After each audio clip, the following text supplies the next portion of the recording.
मेरा अस्थि विसर्जन तब तक नहीं होना चाहिए जब तक मेरे हरासर्स को पनिशमेंट नहीं मिलता। तो मेरा अस्थि विसर्जन ना हो। ये जज और मेरे बाकी के हरासर्स को पनिशमेंट नहीं देती है और बरी कर देती है, तो मेरा जो अस्थि है वहीं कोर्ट के बाहर किसी गटर में बहा देना चाहिए। नमस्कार, मैं तमन्ना और आप देखना शुरू कर चुके हैं द संकेत लाइव।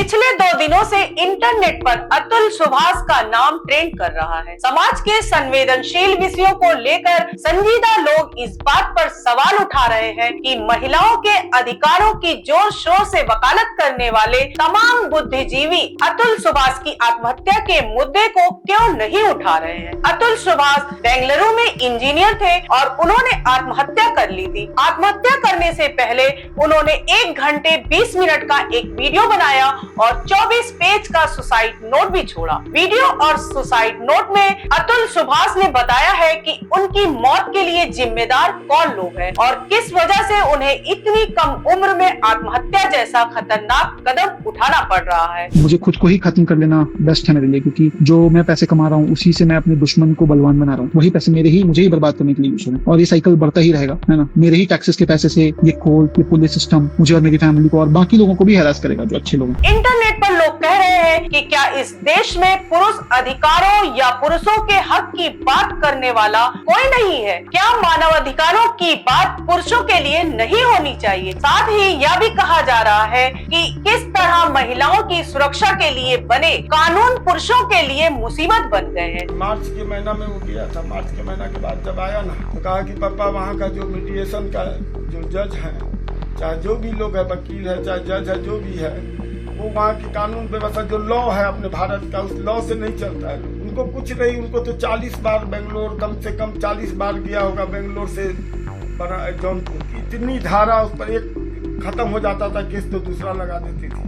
इस बात के कारण जो है तो भीतर से फ्रस्ट्रेट था, लेकिन हम लोग को महसूस नहीं होने दिया कि क्या है नहीं है। अतुल सुभाष ने अपने वीडियो और सुसाइड नोट में बताया है कि उनकी पत्नी और उनके रिश्तेदारों ने उनके और उनके परिवारों के खिलाफ कई फर्जी मामले दर्ज करवा दिए हैं। अतुल सुभाष ने अपनी पत्नी निकिता सिंघानिया, सास निशा सिंघानिया, साले अनुराग सिंघानिया, पत्नी के रिश्तेदार अनुराग सिंघानिया और जौनपुर की प्रिंसिपल फैमिली कोर्ट की जज रीता कौशिक पर गंभीर आरोप लगाए हैं। अतुल सुभाष मूल रूप से बिहार के रहने वाले थे। जौनपुर में अतुल सुभाष के ससुराल वाले रहते हैं और उनके कुछ मामलों की सुनवाई जौनपुर की एक फैमिली कोर्ट में चल रही थी। अतुल ने सुसाइड नोट में आरोप लगाया है कि जज रीता कौशिक ने इस मामले के सेटलमेंट के लिए उनसे 5 लाख रुपए की मांग की थी। अतुल सुभाष की आत्महत्या को लेकर इंटरनेट पर लोग इस कदर नाराज है कि उन्होंने उनकी पत्नी निकिता सिंघानिया को नौकरी से निकालने की मांग पुरजोर ढंग से उठाई है। कुछ यूजर्स ने लिखा